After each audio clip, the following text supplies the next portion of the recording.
Thank you, Shadi.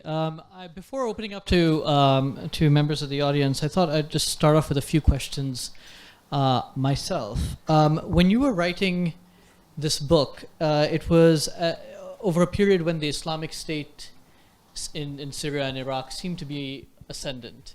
And in addition to being, a heinous regime for many reasons, it was also, in some ways, a real-life experiment, in some ways, of Islamist rule and sort of taken to its natural conclusion. We saw the declaration of a caliphate. We saw a focus on territory, on territorial control, on the jizya tax, and various things like that. Now, today, of course, things have changed, and the Islamic State is certainly on the back foot. Has that changed your views? I mean, since the writing of the book at all? Yeah. So there is a chapter in the book about ISIS, and I continue to write about ISIS in different ways. Well, first of all, just a definitional point. I do consider ISIS to fall under Islamism, right? But I make a distinction between extremists like ISIS that, let's say, are on the far right, and Al-Qaeda would be somewhere there as well. And then what I call mainstream Islamists, which were the Islamists that I was referring to earlier, groups like the Muslim Brotherhood in Egypt, the PJD in Morocco, and Nahda in Tunisia, and so on. These are groups that accept the parliamentary process, accept the nation state to some extent. They participate peacefully, and so on and so forth. So that's an important distinction. And it's interesting that in some ways ISIS was more successful at governance than the mainstream Islamists, which is not what you would normally expect, that the extremists are the ones who actually offer a model of governance that inspires people. Unfortunately, inspires a tiny number of Muslims who then join the Islamic State from across the world, Europe, the US, and so on. So I think that I'm kind of pessimistic on ISIS as well, in the sense that I think the legacy of ISIS will be with us for a very long time. That this was an experiment in governance, and if you look at other extremist groups, they were good at blowing things up, but they didn't actually provide, there wasn't actually a state-building idea. What I think makes ISIS so scary and so threatening, and one reason we should take not just it, because it's declined now, but its successors going forward seriously, is because of the aspiration to hold territory and to govern. And in this case, it was governing a big chunk of the Middle East. And I think that going forward, you're going to have extremist groups. Anytime there's a lack of governance, they're going to say, oh, maybe we should do what ISIS did and establish a little mini caliphate or mini emirate. And that's still going to be an inspiring example for successors going forward. So that's what really, I think, concerns me. And that's where I would distinguish it from other groups, is that it had a pronounced focus on governance. Just bringing it a little bit closer to where you live, one of the issues I think you wrestle with is how people deal with political dispensations that they don't necessarily agree with, or find comfort in. And how do you think this is playing out a little bit in the United States, of all places, where in some ways as you yourself pointed out, the West is in some ways maybe catching up to the Middle East? Yeah, so this has been it's been a weird time. I don't know, I'm sure some of you have been to the US the past year. So it makes me nervous because what I studied for a long time felt foreign to me. I was studying other countries. So as an American, my parents are from Egypt, but I'm born and raised in the US. America's my country, so on and so forth. And I just saw, I'm studying other countries and trying to understand how other countries deal with these fundamental questions. What's changed now is I feel like the work that I did in the Middle East is very relevant to my own country now. So just to give you an example, this has happened so much over the past year and a half, where friends of mine, we get in these debates in DC, where they pretty much argue, hey, we have to get rid of Trump by any means necessary, whether it's doing so through questionable means, like invoking the 25th Amendment, which would be unprecedented in this kind of context, or impeachment, even if there isn't any kind of criminal activity. It's like he's bad, he's racist, he shouldn't be president, he's not fit to be president.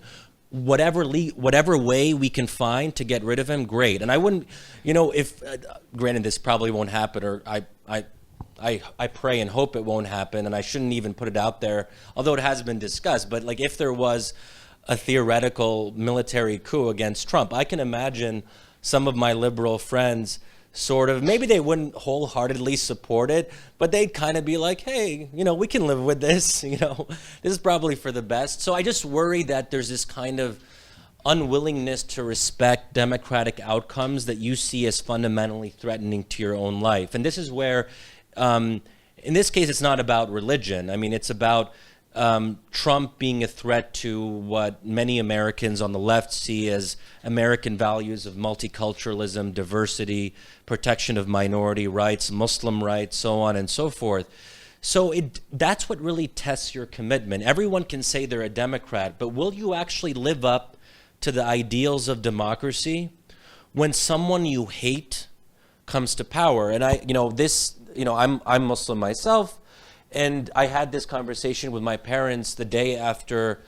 So, I mean, I not to get all sentimental here, I did write about this publicly, so I'm not just telling you guys, but I was talking to my brother when we realized that Hillary was not going to win and Trump was announced as the winner. And I was talking to my brother, and we were obviously quite sad. And my brother said something that really hit me. He's like, Shadi, I'm not so worried about us, I'm worried about mom and dad. And right when he said that, we both started crying on the phone, actually. So I think for a lot of people, it felt like this was a new thing, that we felt like we could cry about an election result. So it affects my own community. It could potentially affect my family. My mom is visibly Muslim, for example. But I think that is where we really have to insist that democratic outcomes are democratic outcomes. Obviously, if Trump violates the Constitution in obvious ways, then you hope the judicial branch then provides a check. And so far, I would say that our court system has done that to some extent. But I think that's going to be the universal challenge in a lot of democracies. And in Europe, this is a similar question with the rise of right-wing populists. I imagine that I know there are similar debates here in India about the rise of the BJP and what that means for the Muslim minority here.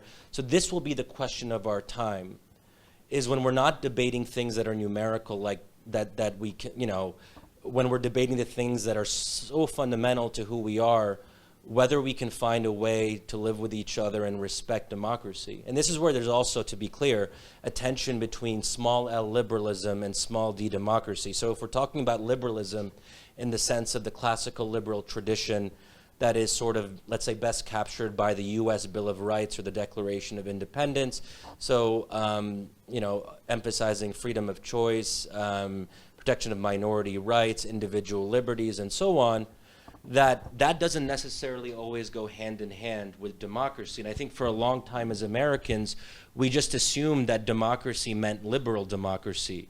And now we're realizing that the two concepts can pull apart from each other. And that's new. And you have to explain to Americans now that when I use the word democracy, I don't automatically mean liberal democracy. These are concepts that can be in tension. Final question before I open it up to people. When you spoke about these sort of choices in some ways they faced, and we've in some ways seen one of them play out over the last 30 years, not always successfully, with the sort of Ba'athist parties in Syria and Iraq, with Mubarak in Egypt and stuff, which were really authoritarian regimes that tried to clamp down on Islamism.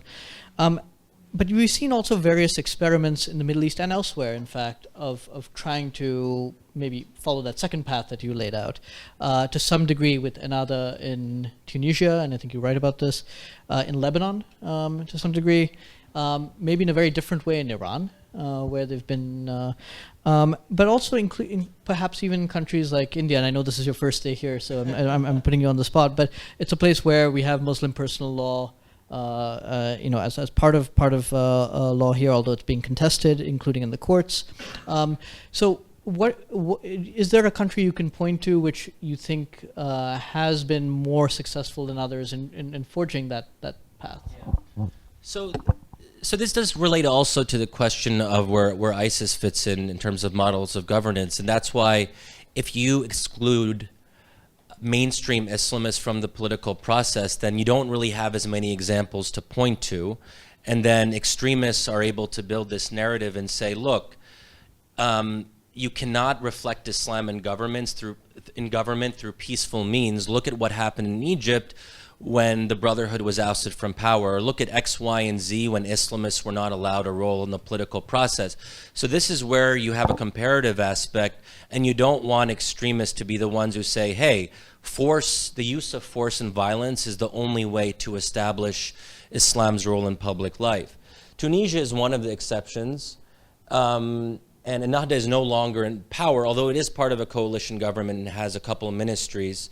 So in that sense, it still is an interesting model. And I presume at some point Ennahda will return to a more prominent role in government. And that's why Tunisia is really important. And it does show that, hey, there is some kind of accommodation between Islamists and secularists that's possible. But actually, I would point to cases which don't get as much attention as worthy of more attention, and it's ideal that I'm here in India because they're neighbors, or South and Southeast Asia. But I think that Malaysia, Indonesia, and Pakistan are very interesting, and even in some senses, maybe Pakistan less, but certainly Indonesia and Malaysia are offer some positive examples of pluralism, but it is complicated. So Indonesia is the largest Muslim democracy, and it has been perceived as a model of pluralism. But when you have more democracy, you get more Islamism, and Indonesia is a good example of that, and we see that every day. And the very prominent blasphemy case against the ex-governor of Jakarta is an example of Islamism asserting itself in public life. But even if you look at the regional level in Indonesia, we do see the implementation of Islamic law on the local level, not just by Islamist parties, but even by parties that are supposedly secular. So this is really interesting, that secular parties in conservative areas need to appeal to the median voter who is quite conservative and wants more Islam in public life. And they actually cater to those audiences by being more Islamic or Islamist. And not just Indonesia, but also with UMNO in Malaysia, we see a similar dynamic, an ostensibly secular party, which in some cases tries to outbid the main Islamist party in Malaysia, the Pan-Islamic Malaysian Party, PAS, tries to outbid them and be, hey, we're more Islamist than the Islamists themselves.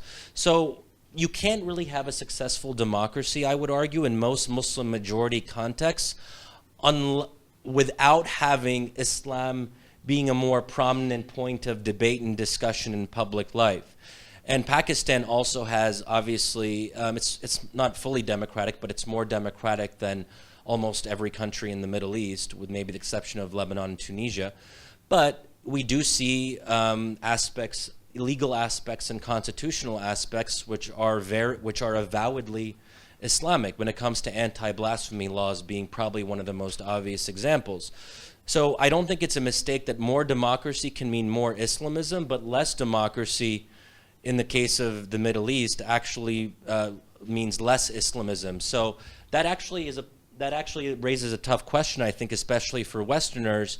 If promoting democracy abroad means that Islamist parties or Islamism more broadly is going to be more assertive, and that goes against who we are as Western small L liberals, where we're not very comfortable. And I personally, and I always say this because I wouldn't want to live under an Islamist government even if it was democratically elected. I do not want to live under a government like that. But I think that as analysts and as people who are trying to understand the situation, we have to be careful to sort of suspend our personal ideological disposition. So just because I'm an American small L liberal doesn't mean that I have to sort of impose that view or to assume that everyone else is going to be a liberal as well, because the reason I'm the way that I am is because I'm a product of a liberal context. Why should I assume that someone who is part of a very different religious, social, and cultural context in, say, Egypt or Pakistan, is going to become a liberal like me. It doesn't make sense. We'll open up to questions. I have several hands up, so start with the gentleman here. If you could please keep it to single questions, that would appreciate it. And also, if you could... Dhruva had just asked about, before we had this rise of Islamism, the Arab societies had experimented with also, Egypt, we know about the Egyptian nationalism, as it were, and they experimented with socialism also. Even the Baath Party and PLO, for that matter, was founded by a Christian. So they've experimented with all ideologies, and probably realizing the futility, there has been a gravitation towards Islamism. So this kind of that irreconcilability that you talk about between Islamism and modern democracy, is it something that would hold on, modern liberal democracy or secular democracy? Do we see, will there ever be a convergence in your view? You've made it out as if, they won't converge. Then what does it mean then when you gave your third option, you said that accommodate Islamic parties? Then what would it mean? How do you actually actualize this kind of a setup when you don't have separation of powers or balance of powers between different wings of the government? We'll take a few questions. So,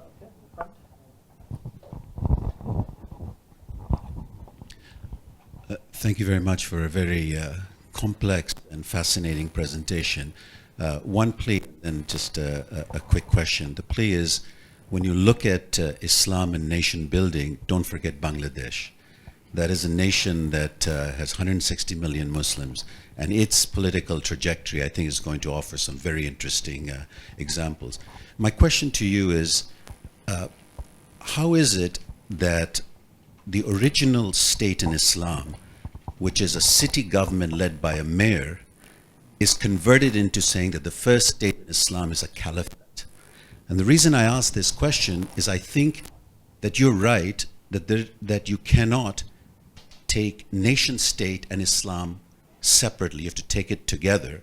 But I think the question that countries where Islam is a majority has to ask is whether it's a centralized state or a decentralized state.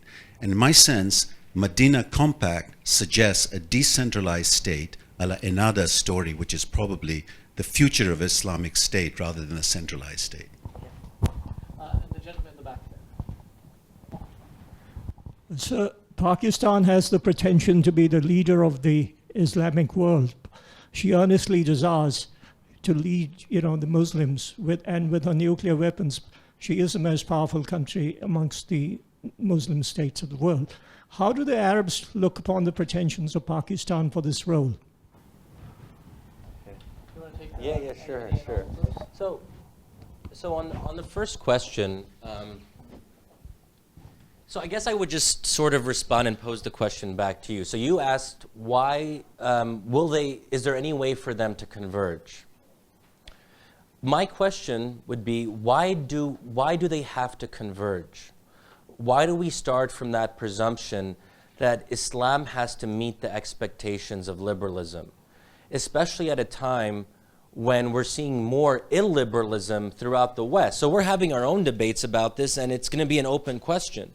I was talking to a colleague earlier about Patrick Deneen's new book, Why Liberalism Failed, and there are people who are arguing for alternatives, and it's a very vibrant debate in the West. So, I guess, so my goal is more modest. So if we're not going to have a kind of ideal end state of liberal democracy, well, what is possible is having a more minimalist conception of democracy. And basically, one way of putting it is that people hate each other over fundamental divides. They have legitimate reasons to hate each other. So I'm not under any illusion that they're going to stop hating each other. And I think that's actually not the goal of a democracy. But I believe they can learn to hate each other peacefully. And I think that's ultimately, and it might sound somewhat modest, but in the context of the Middle East, it's very ambitious. If we could get that in the Middle East, it would be a dream come true. So that's really what I advocate. A minimalist conception of democracy where people say, hey, We have fundamentally different conceptions of the state, but we're going to fight it out through and within the democratic process. Now, there are ways to encourage power sharing and to encourage different ideologies to sort of live together. And I think one way of doing that, if I had one kind of policy prescription to Middle Eastern countries, actually it probably also applies to the US, avoid presidentialism at all costs. Presidents centralize power and they make politics winner takes all. And avoid a certain kind of electoral system. In the US, we have a very bad electoral system. Middle Eastern countries should avoid it at all costs, first past the post. Because basically what that means is whoever wins in a district, would say 52%, they get full representation in that district, and the guy or woman who won 48% gets no representation. So if divides are so stark and existential, you want to minimize the winner-takes-all nature of political competition. And part of that leads to the other question, is that you want to have less centralization, because the more you have centralization, the more parties see the state as a prize to be won. If the state is a prize to be won, people will fight and die over it. If the state is weaker, maybe they won't fight and die over it. And this is where I think the modern state is a problem. And I have mixed feelings about the modern nation state. Fine, it's all we have, we got to live with it. But I think, at least in certain societies, there are ways to let's say, even weaken. I think that the goal should be explicitly to weaken some of these very centralizing states. And I think that this could have broad support across the political spectrum. That you could have people who are, liberals or secularists who sort of see that as a way to guarantee more individual freedom. But there's a new crop of Islamists who I've been talking to, most of them in exile. So these are members of the Egyptian Brotherhood. And a former member of the Brotherhood, he told me actually quite recently, he said that he described the ideal as weak state, strong society. I thought that was interesting because there are a lot of libertarians in the US who pretty much say the same thing. But anytime you have a strong state, the state is not going to be value neutral. It's going to have naturally an ideological disposition. And when you have different competing ideologies or ethnicities or divides that are hard to reconcile, the stronger the state is, the more that disposition is going to be reflected in public life and alienate citizens of the country. So I do think there is a real conversation that we need to have about, and this also involves the US and the EU. When we think about how we support these countries, we're very state-centric, right? And that's a mistake. And I think that we're exacerbating many of the problems that we're ostensibly trying to solve. And then Pakistan, so it's interesting that you mentioned Pakistan as kind of a leader of the Muslim world. Granted, I'm a little bit Arab-centric because where I've lived in Muslim-majority countries has been Arab countries. So I've lived in Egypt, Jordan, and Qatar. Very rarely has Pakistan ever come up in my conversations. It's not so much that people criticize it. It's just no one talks about it because no one sees it as a model to emulate. And I think there's also a kind of Arab centrism to debates in the Arab world. And quite frankly, unfortunately, Indonesia and Malaysia don't get mentioned much in the Arab world either. And that, I think, is a mistake, because those are two countries in particular that Arab countries could learn a lot from. Take another round. Lots of hands up. So let's start here with this gentleman. Yes. And then we'll go down. Good evening. You said that Islam is uniquely related to law, politics, and governance. And I completely agree on the governance and politics part. On the law part, I have my doubts. As to every religion gives a moral or legal code depending on whether the religion is in power or not. So is Sharia, what Sharia is to Islam, is that fundamentally different from what Halakha is to Judaism?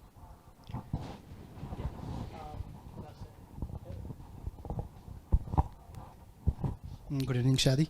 Shadi, I just want to ask you this question. In your book, Rethinking Political Islam, you call rise of ISIS and the coup in Egypt as a twin shocks. And then you argue the moderation inclusion hypothesis, where mainstream Islamists moderate when they become the part of political process. Shadi, when there's a rise of populism in the world, especially in the Trumpian era, here in Modi's era, you see there's a consensus building right now in the world, right, that organized or unorganized Islamism is not acceptable. How is it going to defend the extremist narrative, which we are writing right now, seeing right now, find in the Muslim world? Okay, just pass it down to lady. Rani, you had a question? Thank you for that fascinating talk. I have a question. It might sound silly, but you said that the challenge is to adapt or to reconcile a pre-modern system like Islam or Islamic jurisprudence or governance systems with the modern state or state, not in the state. But so if you were to look at the Middle East today, and if you cannot reconcile these two elements of modernity and Islam, do we then look forward to another iteration of, say, a group like ISIS, which is looking for another caliphate? I mean, we had Al Qaeda, then we had ISIS. Do we look forward to another iteration of this? Yeah. So, thank you again. Very interesting point. But the two roots, I would say, of the exceptionalism you have traced back are, one, the view that it's the word, the direct word of the divine, and secondly, that it is a state-building ideology as opposed to a more personal, behavioral sort of edict of or whatever. But now, fast forward. My argument is a little complicated, but let me just fast forward. And the rise of recent Islamism, worldwide, I mean in the developing world especially, has been as a reaction to Western imperialism, cultural or otherwise. Whether you think about, and it's diverse, I mean, whether it was in the recent version in Iran, or I would say even in the Muslim Brotherhood, or even Indonesia, etc. So that's where the contradiction arises, because, it's unlike the other ones, Islam is also, it was one of statecraft. There's an element of statecraft, and it's also proselytizing, as some other religions are. But in recent times, it's been in opposition, it's been a reformist sort of effort. So how does that actually change the dynamics in some ways? And let me just say that Junaid's point points me to that one of the few exceptions to that, in the case of Bangladesh, it was actually nationalism against, I would say, a theocracy or an Islamic nation. In the sense, that was the contradiction. So my question is, there are a lot more angles that you have to sort out here. Yeah, okay, there's a lot there. Okay, so the first thing I'd say is, I would just disagree slightly. I would not call, I'm a little bit sensitive to this. So I wouldn't call Islam a state-building ideology, and I think that I would just call it a religion, and I think it's problematic that our conception of religion, when we think about religion, it's in a separate category than politics. That's a post-Enlightenment construction, this idea that the sacred and the profane are kind of are separate, when, why shouldn't they be intertwined? And they were intertwined for a long time. So just because something has something to say, just because a religion has something to say about politics, doesn't make it ideological per se. Because I feel like that word has a very pejorative context. And also Trump's former national security advisor, Michael Flynn, actually called Islam many times an ideology. So I think we have to be careful about that. That said, so then I'll try to sort of capture the different questions simultaneously. But so basically, if we look at on the question of law, it is true, there are other moral and legal codes But in Christianity, for example, there is no equivalent to Sharia. The closest equivalent you have, the closest equivalent you have is canon law, but that's mostly about the internal organization of the church and its surroundings. It doesn't really have much to say about public law. The New Testament has almost nothing to say about public law. And of course, even if you look at, not to like quote scripture right now, but if you look at Galatians, Christ redeemed us from the curse of the law by becoming a curse for us. So even the fact that Paul would refer to the law as a curse, and that's in the foundational scripture of Christianity, that I think captures the kind of, let's say, even discomfort with public law. So that's with Christianity. Now, if we're talking about the halakha, that would be a closer comparison, but this is where historical circumstances really matter, because since the destruction of the Second Temple, I guess in 70 AD, until the creation of Israel, which was a very long time, Jews did not control their own state, so they were not in a position to govern.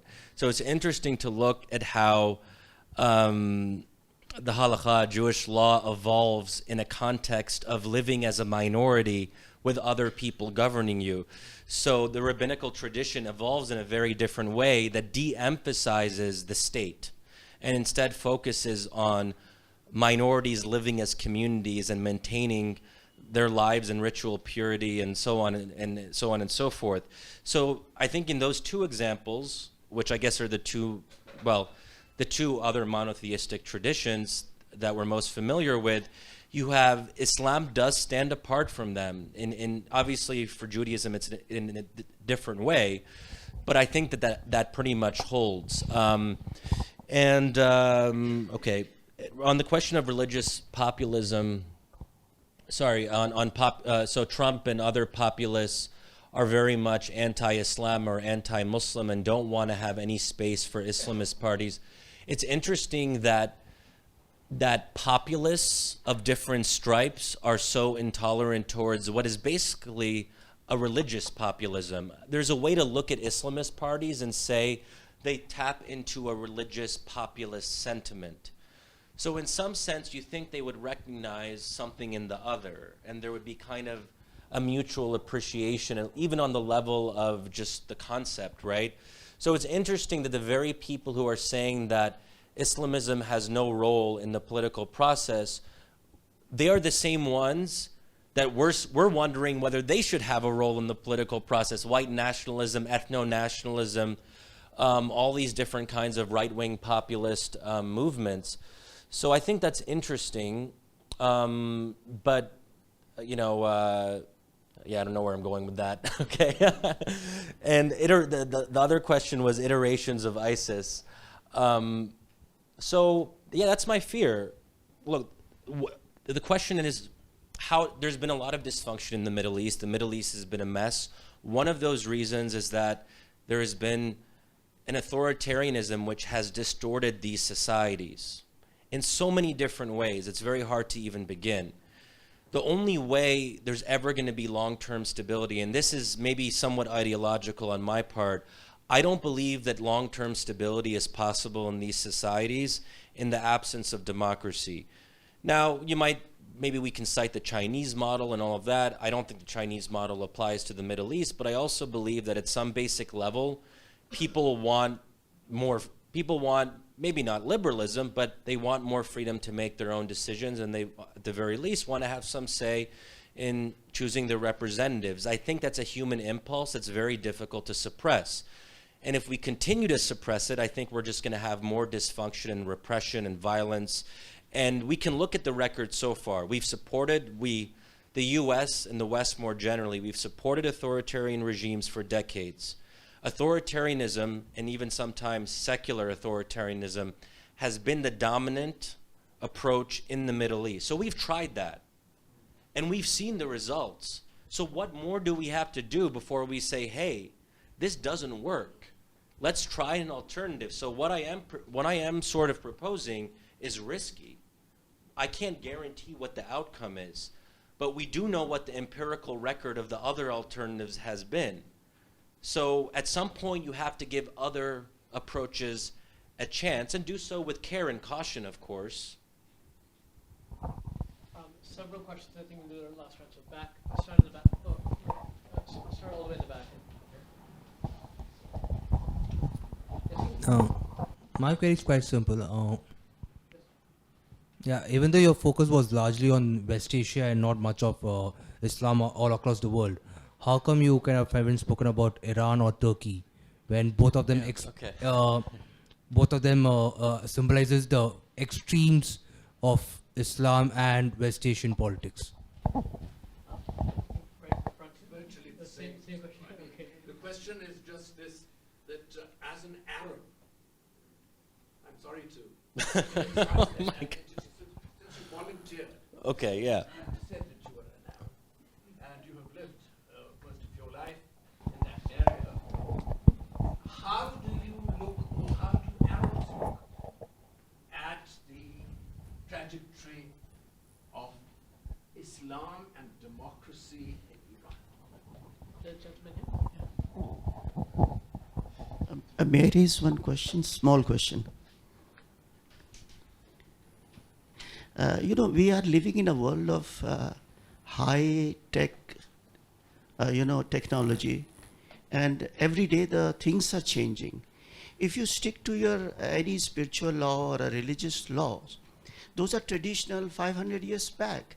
So how do you see that there has to be somebody either from any religion or any country which can blend the entire structure in a way that it can rule accordingly? Because you have to take into various factors, not only the spiritual part, and the spiritual part is different from the statecraft. Because even India has been ruled by various, even in the earlier centuries, the Kushak have ruled, not the Kushans. They have ruled maybe 1,000 years before Christ, and they have ruled bigger part of the Indian continent. So my question is, things change in a statecraft, because the people are changing, the things are changing, and how do you look that the leadership is absent, and there has to be some, blending of religion? So how do you see that? So unfortunately we're running out of time, so just 3 more questions and you can feel free to. So Ramesh here, and then the gentleman. It's interesting you proposed democracy as a solution, but you also talked about 1924, right, before which was the caliphate, which probably was not democracy. And it did, give years or centuries of stability. So are we really right in saying that democracy will do the trick when we don't really have that evidence in the Middle East?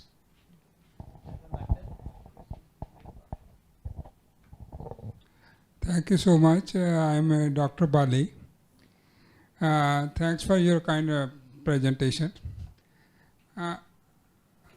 During the 14th and 15th century, we come to read and we also understand the Muslim and Christians both lived happily during those period, 14th and 15th century. But today the gap between Muslims and Christians all over the world, including India also, is widening. My question is, whom you make responsible, either politician or the religious leader, for this gap? Thank you, sir.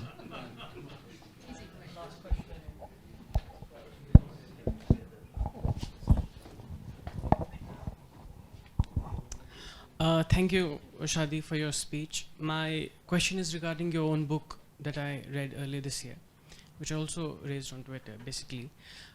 Your book is very sensible, which when we really essentialize Christianity and Islam, then the arguments that you have made make much more sense. When we reduce them to the essence that Islam and Christianity cannot cannot have the same trajectory as they have each other. But when it comes to religion or a relationship of an average person with his belief system, which is very dynamic and which is very fluid, most religious scholars would agree that religion is not an unchanging essence. It is a template that we have radically altered and even modified at times.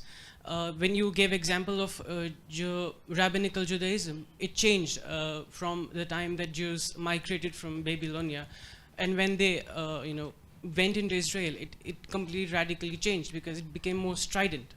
And in the same way, in Islam, the Sayyid Qutb in Egypt, for example, wasn't a radical when he was a supporter of liberal party like Al-Wafd before he was tortured by Jamal Abdul Nasir. Similarly, in Iran, Ali Shariati, who was very, very liberal before US trained Savak tortured him.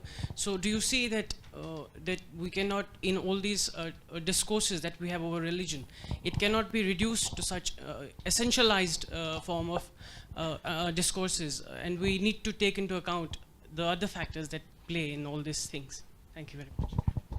Okay, there's a lot there. Let's see. So so this has come up, I guess, a couple times. So Iran, Turkey, other examples. So there are a lot of Muslim majority countries. So I have to be a little bit selective in which ones I cover. So obviously there is an incredible diversity of cases, and it is fair to say that I might be a little bit more Arab-centric simply because that's where I've done most of my field research, and that said, I do think that I think Iran is a tough case, and I actually say at the start of the book, I kind of put Iran to the side because, it just doesn't fit. I mean, I focus on Sunni Islam and Sunni Islamism. I think that Shia Islamism is a different sort of thing for a number of reasons. And then you start getting into, you're stretching comparisons, and then it just becomes everything is diversity, everything is different, and then you can't make generalizations. And maybe this is because I'm a political scientist by training. There is a trade-off. Sometimes you lose the granular specificity because you're trying to make a bigger thematic argument. And that bigger argument is, I think it's important to make big arguments, and sometimes I think in some disciplines, like anthropology, there can be a tendency, as much as I love anthropologists, there can be a tendency to sort of get stuck in details, and then you end up and you're like, what do I take away from this? So I'm trying to take a diversity of cases and then come to a certain set of conclusions. And this sort of relates, I think, also to the last question of, and this is a charge that I get sometimes, of essentializing. And I think that, let me emphasize that, so when I say that Islam inevitably plays a large role in public life, that doesn't mean it takes one form. There are many forms that Islam takes in how it's expressed by citizens of different countries. So it's actually that diversity which is so striking. But across these different cases, Indonesia, Malaysia, Pakistan, Egypt during the Arab Spring, the list goes on. These are all examples where Islam played a role in public life, but in very different ways. But that one factor held. So I think that is the common thread. And in that sense, Islam is very flexible. Islamic law is flexible. So I can make an argument about a certain Islamic exceptionalism while also acknowledging that there is a natural diversity and flexibility to Islamic law. Otherwise, people wouldn't want to adopt it. And this is where it gets maybe that it's because of Islam's flexibility in terms of the legal jurisprudence that allows people of different cultures and religions to apply it in different ways in public life. But they're still applying it. So I think that's sort of how I would answer that. And then just very quickly is the caliphate a better model, which is a fascinating question. So, and this also relates to Muslims and Christians in Spain as sort of a model. The caliphate was, the various caliphates, including the last one, the Ottoman Caliphate, there was not full equality. So when we're trying to sort of adopt that model, we do come to a question of what it means to be a citizen. Historically in the caliphate, as a Muslim subject, your primary allegiance was not to a state. It was to your religion. So if you were Jewish, your primary allegiance was to the local rabbi, the local Jewish community. If you were Greek Orthodox, the same thing, so on and so forth. That model is fundamentally different than the model of citizenship.